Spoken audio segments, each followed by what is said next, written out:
This episode is sponsored by W Wellness. For a while, I'd been struggling with low energy, aching joints, and even my eyes felt tired and strained all the time. I knew I needed to make a change. That's when I found W Wellness, the UK's first expert-led wellness platform. I had a one-on-one consultation with one of their amazing nutritionists, and they recommended a supplement plan completely tailored for me. And since starting over a month ago now, I've noticed huge changes that I wanted to share with you. I have so much more energy, and my eye health has really improved. If you're ready to get started now or just need some expert advice, I can't recommend W Wellness enough. Head to w-wellness.co.uk. Hi, I'm Helen Marie and welcome back to my podcast I Don't Think We Talk Enough About, where each week I'm joined by wonderful guests to talk about the things I just don't think we talk enough about. And this week I've just finished recording with the wonderful psychologist Nicola Hobbs, who's just written the most beautiful book called The Relaxed Woman, all about reclaiming our rest and living an empowered and joy-filled life. So many of you sent questions in about guilt around rest, about how to rest, why we get so caught up in perfectionism, people pleasing, and not letting go. And this entire conversation with Nicola was all about how we can connect back to this beautiful, relaxed state within that's within us all, but we just need to access it and bring that woman into our daily lives. And we also touched on where our relaxed state got affected and shifted and changed from childhood through to adulthood, and how it manifests in adulthood, and how we can connect back to this relaxed woman and connect back to a softer, more enoughness state, and almost give permission to everyone around us to live in that state too. It was the most beautiful, nourishing conversation, and I really hope you enjoy listening to it as much as I loved having the conversation with Nicola. Thank you. Nicola, welcome to my podcast.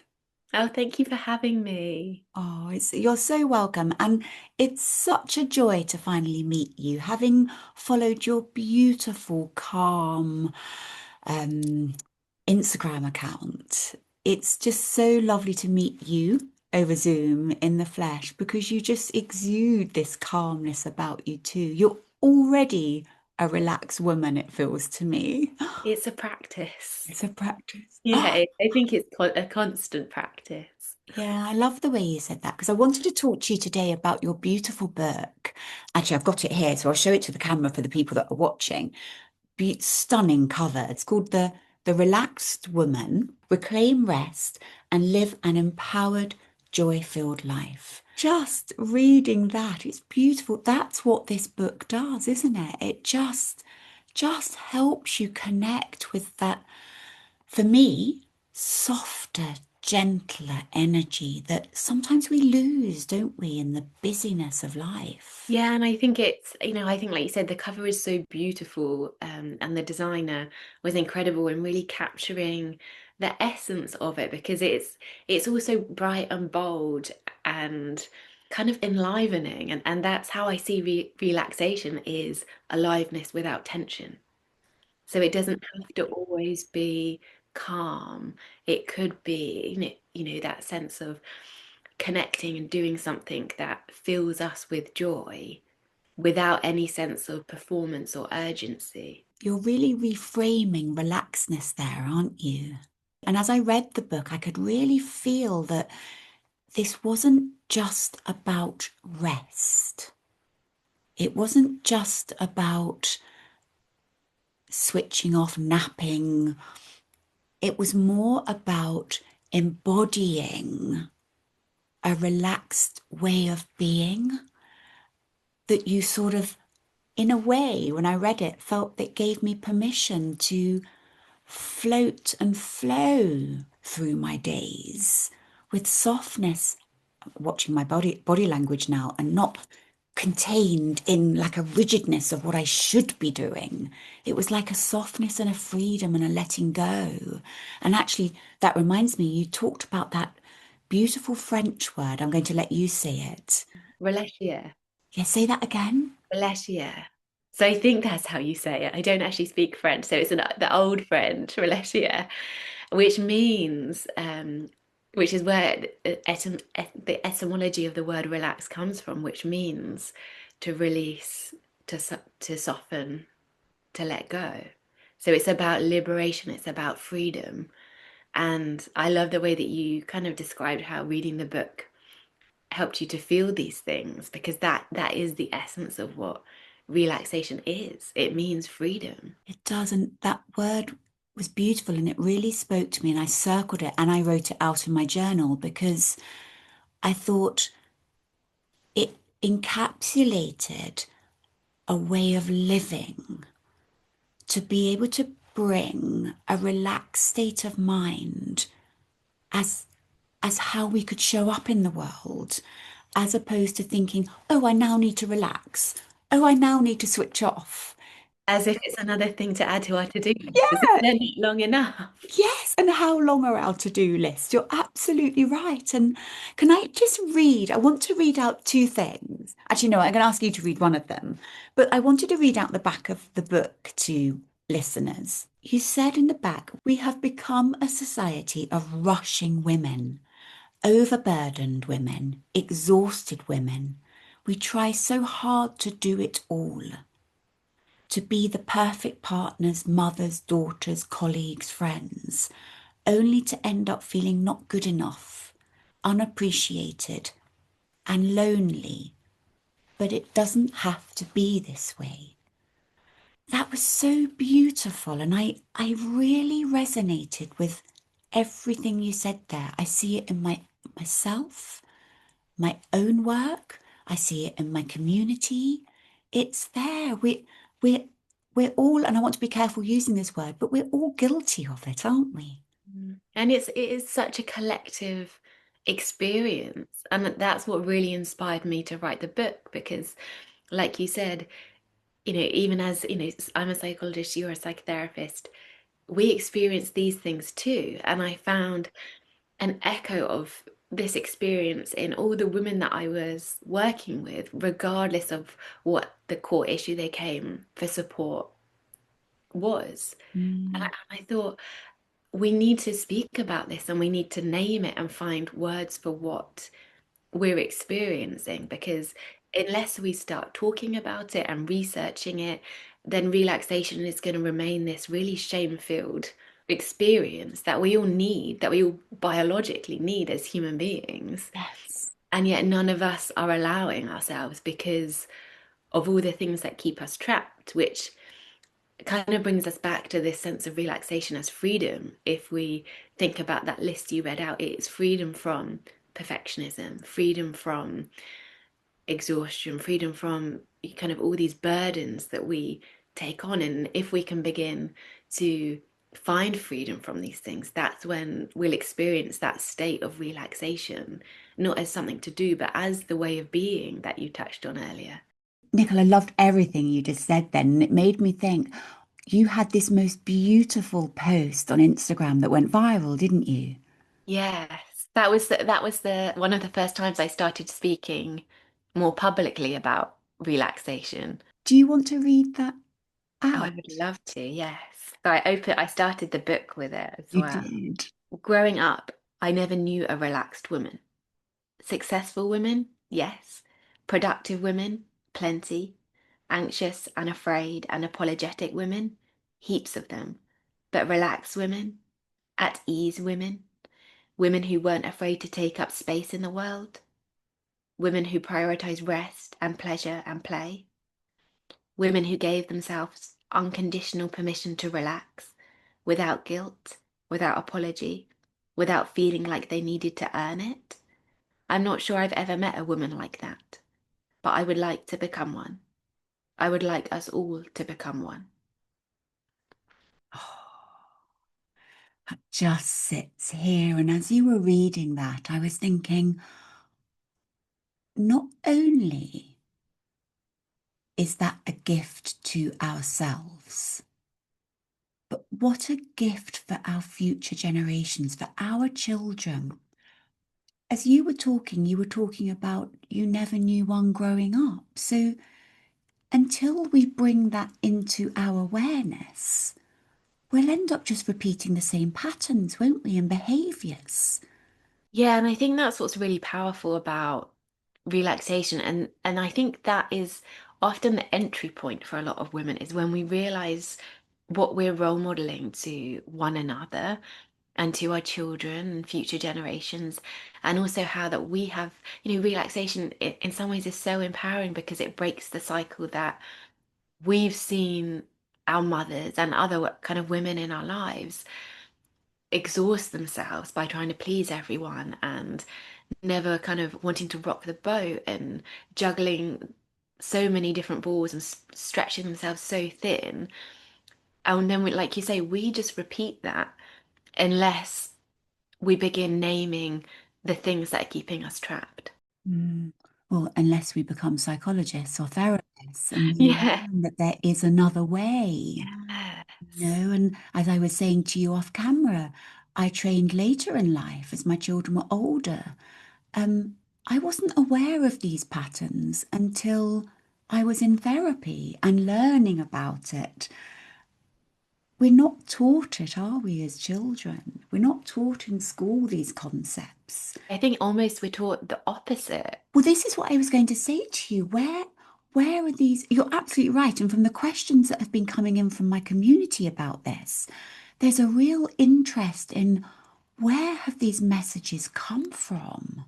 And I've wrote a question here. Why are so many women exhausted? I suppose that's the question I want to ask. Yeah. And I think that's what really inspired my research is why are so many women so exhausted?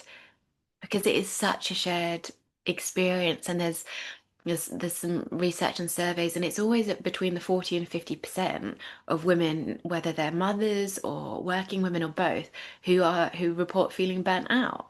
And Mm, if that many women are reporting feeling burnt out, half of the population, it can't be something to do with our individual lack of resilience. Well, what came up in my research is the combination of very real structural and logistical barriers that prevent us from getting the relaxation we need, as well as these social norms that we've touched on already. mm, mm. If we don't see women relax, then it almost doesn't feel like it's an option. No, it doesn't. It doesn't. And I'm thinking there of my childhood and did I see my mum relax much? Did I see women relax much? No, Yeah. I didn't. Or if they were, they were guilty, or they were running the Hoover round quickly, or there was always something else to be done. How beautiful to see a woman sat reading a book. How beautiful to her to see a woman sat writing or doing nothing, or, because as it is to see anyone relaxing. Mm. But more than that, it's about, and the way you're talking, we have to be careful that we're not just talking about rest here. We're talking about a state of mind that is not so on all the time. And not so threat focused. I think that we're so hyper vigilant all the time, and you spoke about the softness that comes through. I think when you're reading and when you feel more relaxed, and so many of us live our lives the opposite. We feel really hardened to the world, and we in some of our lives we've had to, and it's almost when we begin to experience more safeness in our lives, allowing ourselves to embrace it rather than thinking we always have to be, our stress response has to be on all the time because we never know when the next emergency is going to happen. I know, I know. And it's so hard to allow ourselves to surrender into those moments of ease when they arise. It is, and you say so beautifully in the book. I'm normally quite good at remembering page numbers, but you say so beautifully in the book that we're becoming a society of women that are living in constant survival mode. Yeah, And that really struck me because that isn't or shouldn't, I don't like to bring that word should in too often, but we shouldn't be living in survival mode. There's yeah. more to life than living in that. And I think about the beautiful writers that have written as they're older or and have written about the regrets they've had. And actually, we should really learn from them, shouldn't we? That they would have loved to have lived differently, for things not to have been so urgent, Mm, and you describe that beautifully. I wonder, I've got a question here that says, who is the relaxed woman? mm. Who is she? Because I've got this, I'd love to know what you think, but I have this vision of this relaxed woman, and they're out there, and I think the world's a little bit envious of them if they're really honest with themselves. Yeah. And I think, sometimes jealousy and that envious feeling can point us to what we're yearning for, because it's almost, I think so many of us experience this desire to have a more relaxed way of being, and yet we also don't want to give up on the goals that we think we should be striving for. Yeah, There's a kind of, and as humans, we have these conflicting desires.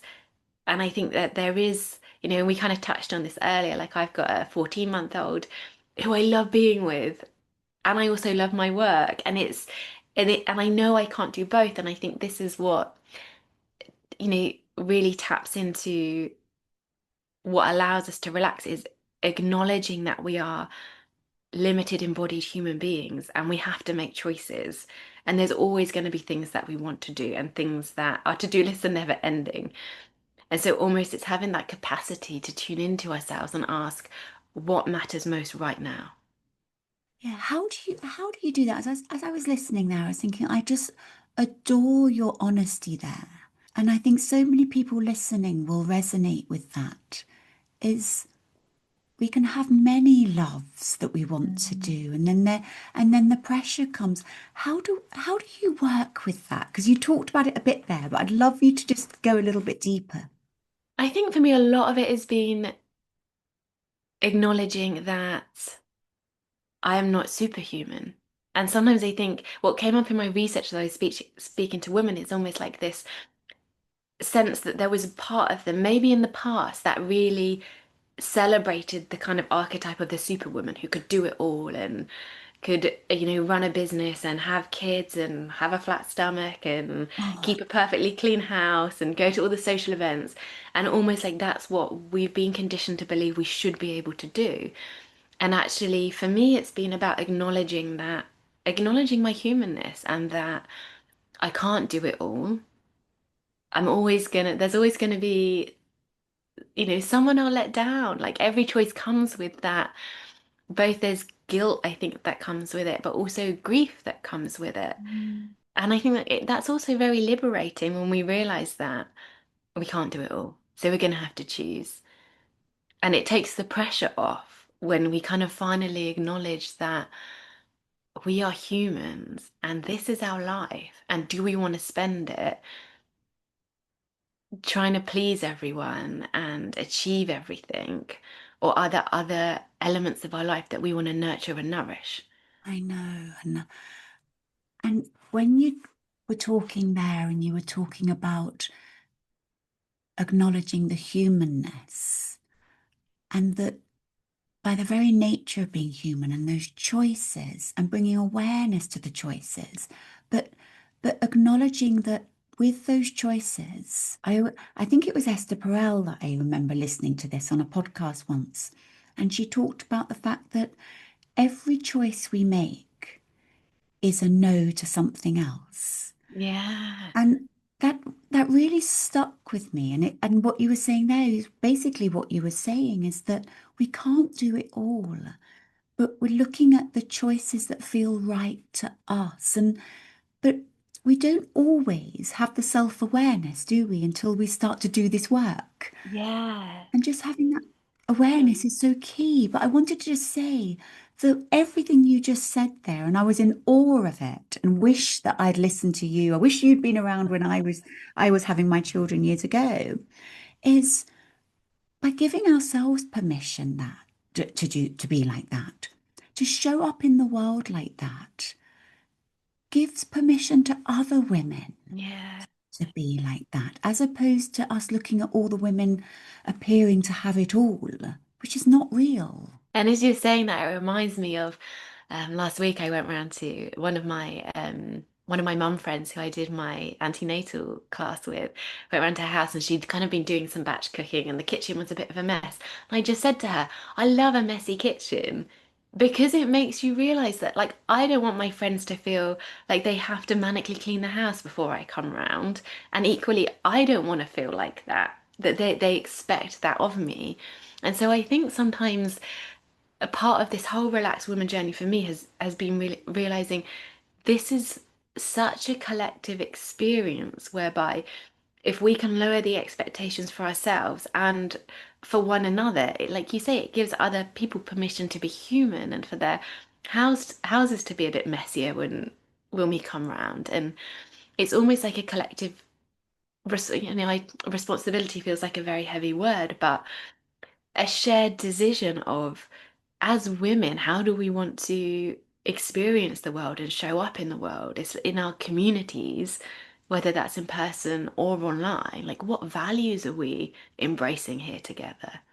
How much more relaxed is it to sit curled up in someone's kitchen with a mug of tea that's slightly messy than it is when it's immaculate, Mm. but also holding compassion for the person that has to feel that it has to be immaculate, holding compassion for that part of that person as opposed to striving for perfectionism, because it can feel really uncomfortable for someone who maybe does strive to let go and come back to that relaxed state, isn't it? Yeah, and I mean, I used to be like that. I think that's one of the reasons that I wrote the book is because I wouldn't say I'm naturally a relaxed woman. Well, as your viral post, growing up, you never knew one. Yeah. So how it doesn't surprise me. Thank you for being so honest there, because that's what we need, that honesty, isn't it? Not that you've written this book because you've always been relaxed. You wrote so beautifully in the book, and actually I was really grateful you had, because it reminded me of a meditation I did once that out of nowhere, and I love meditation, and out of nowhere, I connected so powerfully to my inner child, and I saw her, and it was so incredibly powerful. And I feel quite tearful talking about it because I can visualize her now. And she was so relaxed. Mm. And it's ironically sitting here today with my slightly messy blonde hair and my white top. She was in a white flowy dress and messy blonde hair, and she was twirling in a garden, and she was so relaxed. And this vision came from nowhere. And you talk about in your book, even in the introduction, I think you talk about as a child, you were relaxed. Mm. Yeah. And you then went through your own journey, didn't you? Do you want to share a bit here if it feels safe to? Yeah, so I touched on in the introduction of the book almost as I became, I don't know, moving towards my teenage years, I struggled a lot with my mental health. Mm. And now as I reflect back on it, I kind of feel, having been through matrescence, just had a baby, I look back on adolescence as such a highly sensitive period of development, which of course, none of us know when we're in it, when we're so susceptible and influenced by everything around us. And I look back and I think part of what I struggled with, I had a lot of anxiety. I went through an eating disorder, um, had very low mood as well, was this kind of sense of seeing all the women around me who were they were amazing and they were hardworking and they were loving, but they were also exhausted and they didn't seem very happy. And I kind of, remember thinking, is this it? Is that my path? You know, that's just what womanhood is. And I didn't know there was any other way. And I think it's taken me, the last 20 years to kind of, with support and with, I've had therapy and things like that and had my own, trained as a psychologist to also try and deepen that understanding. to realize, oh, there is another way. It's just really hard to get there when we're constantly bombarded with these messages that of who we should be and how we should show up in the world. And I love how you catch yourself when you use the word should, because I think that is such a powerful kind of tool of self-awareness of being like, hmm, where is that should come from? Yeah. Yeah. I've internalized that belief from somewhere. So if like the belief is, I should finish my to-do list before I'm allowed to rest, it's almost like, well, whose voice is that I hear? I know. And you're not born with that voice. Mm, Get curious about that voice. You know, just question it. yeah. Think differently about it. Is that what you want to do?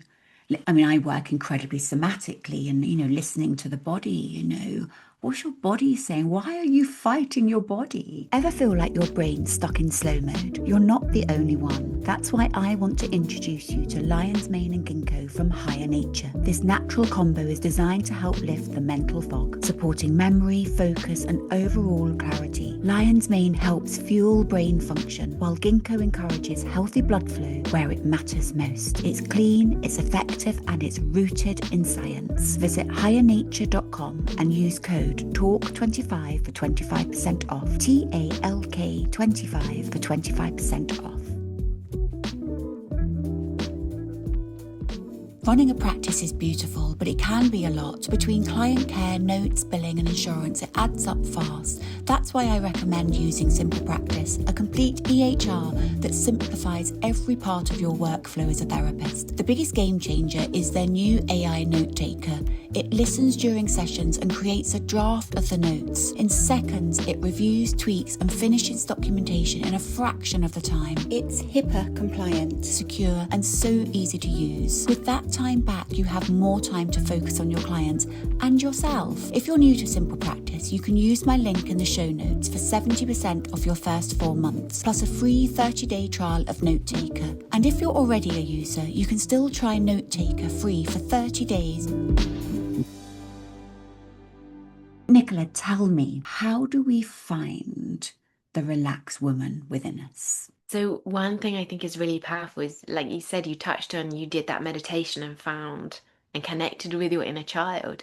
I think I open up the book with this quite early on, is visualizing and sensing in your body what a relaxed woman is for you, because we're all going to embody her in very different ways and in different times of our lives. And I think, on the surface, that it feels like a relaxed woman is someone who can just float through the world and doesn't have any pressures or responsibilities, and it would be lovely if we could all kind of go to Costa Rica on a yoga retreat. But the reality is that that's not accessible for most of us. So it's almost, how can we embody her in our daily lives, and especially being a mother when there is, to a little one, when there is, there's been times over the last 14 months when there's been no time to rest and no time to sleep. And it's almost, for me, the qualities that arise, things like slowness and compassion and enoughness rather than striving for perfection. So as I visualize her, that's what it's like for me. But all your community and your listeners, I think she'll come across quite differently. Yeah, I mean, for me, I could sit and listen to those words all day. Slowness, enoughness. Yeah. I mean, it's softness, the compassion. Yeah. It's really about, as you say, visualizing what a relaxed woman feels like to you. And you're right, it will feel different to everyone. And again, for people to release the expectation of what it should be like. What does Mm, it feel like for them? yeah. And also, everyone's in such different stages of their lives, aren't they? Yeah, and we all have different resources, different sources of support. So it's almost like taking away this kind of idealistic notion of what rest and relaxation is, and thinking about what feels relaxing for us in our daily lives, which like you said, isn't necessarily a rational thing. It's almost what's our nervous system communicating with us that allows us to feel safe enough for that stress response to switch off. Yeah, okay. But I'm thinking of people listening saying, oh, Helen, Nicola, it's really great that we're going to say softness, compassion, say all the words, but how do I actually become her? Yeah. Because it's one thing thinking, I know what to do, but I know that from my own work, and my work as a therapist, I know there'll be resistance, that something stops them. How can we support them to get in touch with that part of them and then show up in that way? I think if first you use the word resistance, and I think it's almost we've got to befriend that part. It's protecting us in some way. And so it's natural that if we haven't connected with that relaxed self, there's gonna be all these different parts that are protecting and that are coming up. Like guilt is a huge experience for a lot of women where if you even mention the word rest or relax, then the guilty feelings begin to arise. But I think a really beautiful practice that a lot of the women that I've worked with find helpful is if you reflect at the end of the day, what are the things that have made your nervous system kind of go, ah, and then how we can then work on how we can begin to make those kind of very natural sources of safeness into practices. Yeah, that's a lovely reflection. And as you were saying it, I thought, I've had a really busy day and I was thinking, this conversation has, I am loving meeting you and having this conversation. Oh, And it yeah. feels so spacious. And just, it's a really beautiful way to end my busy day. Mm. I suppose for me, I'm thinking, so based on that question, really tapping into what energizes me. Yes. And who are the people that energize me or bring out that relaxedness? Who doesn't bring out that relaxedness? Maybe we need to be looking at the relationships in our lives, looking at why we don't feel relaxed. What's going on in our life where we don't feel relaxed? Should we look at that a little bit more closely? Yeah. It's beautiful to connect with the relaxed state, but there'll be other areas in our life where we don't feel so relaxed. Yeah. And that's what I really try and kind of take readers on this journey through the book is looking at the barriers, allowing them to experience a state of relaxation because ultimately, like we touched on, as children, most of us could access it. And then as we've grown up, part of it is there are different stages on the book that looks at, the dysregulation of our nervous system, which prevents us from relaxing. And then we've got, like you said, there are certain relationships that bring it, or not necessarily the relationships themselves, but the relational patterns Yes. that we've kind of maybe used as coping strategies as children, but have outgrown, like people pleasing, perfectionism, martyrdom, and things like that. And then it could be the next step is about those beliefs and the mindsets that we have, the internalized rule book of shoulds, which I often Brilliant. talk through. And so it's all looking at all the barriers to relaxation, which we're not even aware of until we try to relax. And then all of a sudden, we have all these emotions and all these kind of, you know, kind of habits. Like that for a lot of people, the minute, for example, they finish, a project or they've achieved something that they've been working really hard to, rather than taking any time out, they'll just jump straight into the next thing, even if objectively there is actually a safe space where they can take their foot off the gas for a little while. Yeah. But that would feel so alien to them because they've never done it. Yeah. Nicola, I've got so many more questions I want to ask you, but I'm conscious of time and your time and getting back to being a mother.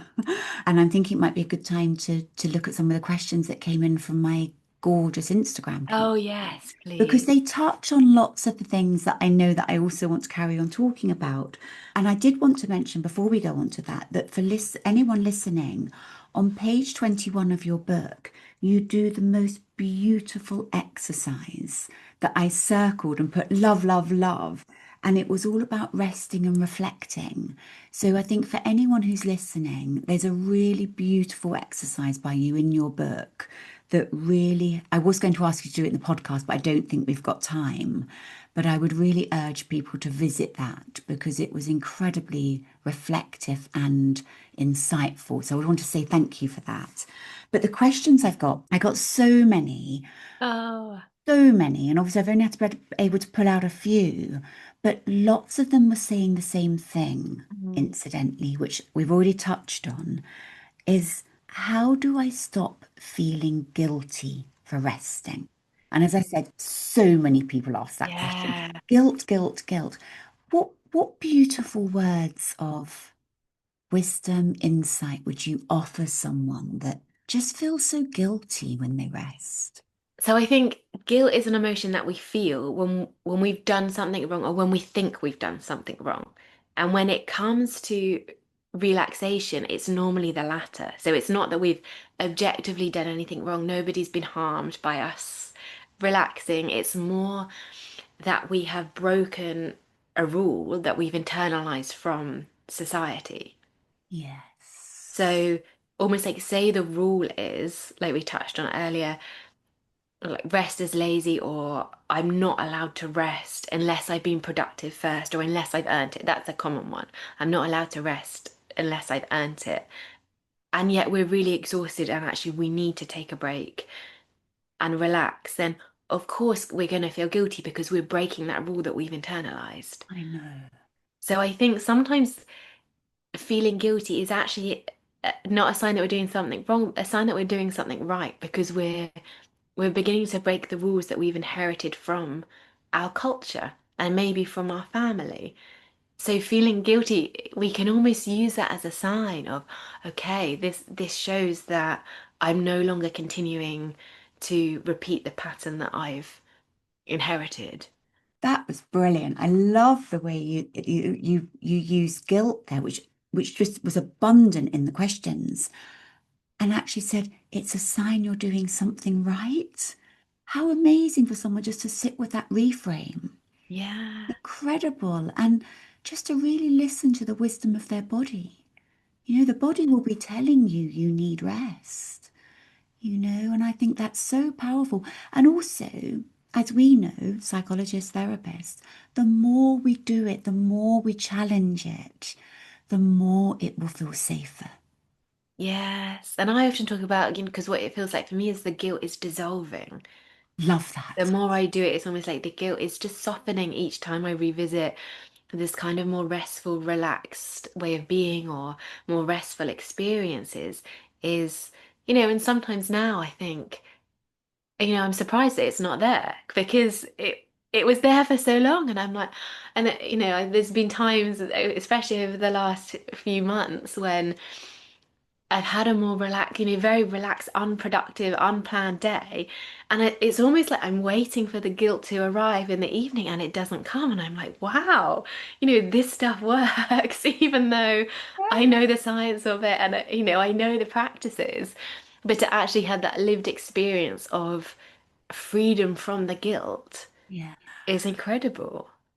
And what I love about that for anyone listening is it's proof you're saying that from someone who did used to feel really guilty Yeah. for resting. And now you do it and you look for the guilt because you can't believe it's not there. So Yeah. we can get there, can't we? I'm the same as you, would always feel guilty. And now it's not there. I will cherish rest. Absolutely cherish it. You know that, wow, I'm really honoring myself here. And it's a beautiful practice. We can get there and I'm not sat here saying that I've always been able to do that. It's come with work and I loved the way you explained that. I thought this was interesting. I thought it's important to bring in because several came in around this and around neurodivergency. Mm. I have ADHD and imposter syndrome, which obviously goes Yeah. hand in hand or can go hand in hand with ADHD. I struggle so much with rest. Have you got any tips? Yeah, and it is really, I think it's really hard when rest is only seen as stillness. Because especially if we're neurodivergent or like with imposter syndrome, it's this sense of I have to be on high alert all the time or I'm going to get found out. And so that's the tension we experience, which is the opposite of rest and relaxation. But I think it's really helpful to think of resting and relaxing as this, this huge array of experiences that helps us feel safe.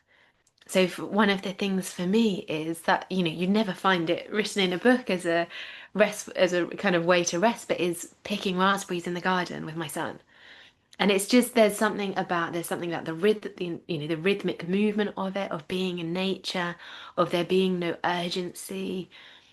And so I think if we're struggling to rest, it's maybe that we haven't quite found what feels restful for us. Yeah, So yeah, and not always looking at it through a neurotypical lens. yeah. Or looking at it through an individual lens. Yes. What feels right for your body? Yeah. When someone else asked the question, that they were struggling with a chronic illness and needed to rest, and did we have any advice on types of rest? And I thought, well, actually, you've answered that question as well there, because it's about what feels restful for you. Yeah. What might feel restful to one person won't feel restful to someone else, will it? And I think I think it depends a lot on what else we've been doing that day. So, there are some days, I'm just using the example as a mum, where I've spent all day with my son and he's been wanting a lot of close contact. And then when my partner gets home, the last thing I want is a hug. But then on other days, it's kind of you want that physical safe touch. So I think it depends day to day, and I think it depends a lot as well on not just the activity, but with the energy that we're doing it with. Because if, for example, we're baking a cake and we've got a Pinterest picture that we're striving to make it look like, it's probably not going to feel very restful. But if, we're getting our kids involved and it's fun and we don't mind a bit of mess or what it looks like at the end, then that might feel really restorative. Of that. And even the way you said that about it might feel restorative. And that's what we're looking for, isn't it? Yeah. That we feel restored, we feel nourished within. And that may look different for everyone. But I've got one more question Okay. then. I think we won't have time for any more. I thought this was interesting. I don't have context so I can't see behind the question. Okay. I feel lazy and guilty towards my husband who works more than me. Mm, I know we'll be making up scenarios here, but I was thinking of all the mothers who've maybe equate or label work with going out to earn money yeah. as opposed to equating worth and work with running a home. I don't know. I don't know what you felt there, but I'd love your insights. I think what came up for me was almost this sense of we all have different capacities. So one person may be able to stretch themselves to do a lot more than what someone else can do, but that doesn't mean that the person who is producing less, and it comes back to productivity and usefulness, has any less worth or any less meaning or is being lazy. And I think it is really difficult when we're in relationships where it feels like one person's giving more than the other, but it's not, I don't think it's about 50-50. Like it's never about, fairness is never about equal, is it? It's about No. this rhythm of giving and receiving.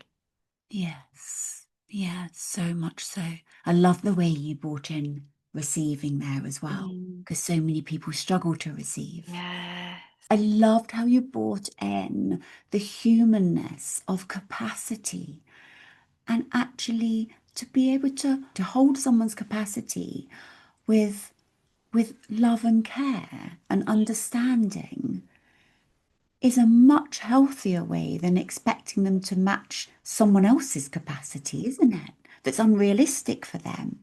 Yeah, because I used to work a lot with in Premiership football, and I would look at these footballers and how hard they trained, and I would never be able to, run as far as they did for as long as they could. And I think it's allowing that, honoring of our own bodies and our own needs and our own capacities to expand to all areas of life, and knowing that we all have different nervous systems, different trauma histories, different support systems, and therefore having that, I guess we could call it social compassion for Yes. what everyone else is going through. And also, I think that helps cultivate self-compassion for what we're going through. Yeah. Nicola, I loved that answer. And I think a lot of people would take a lot from that actually with about this whole conversation on rest and relaxedness. So Nicola, how can people find you? So you probably the best place is on Instagram where it's my name, which is Nicola Jane Hobbs, and then I have a website called therelaxedwoman.com, which is the name of the book. I will link it and I will Thank also link the you. book as well. It's been so gorgeous to meet you and talk to you. I have thoroughly loved this conversation. So thank you so much. Oh no, thank you for having me. I think it's just so important that we have these conversations about rest and relaxing and why it matters so much, especially for women. And thank you for listening. If you enjoyed this episode, it would mean so much if you could follow the show, leave a quick rating, and maybe even a review to let others know what you think and whether they may enjoy the conversation too. Your support genuinely means so much. Thank you. Enjoy your day.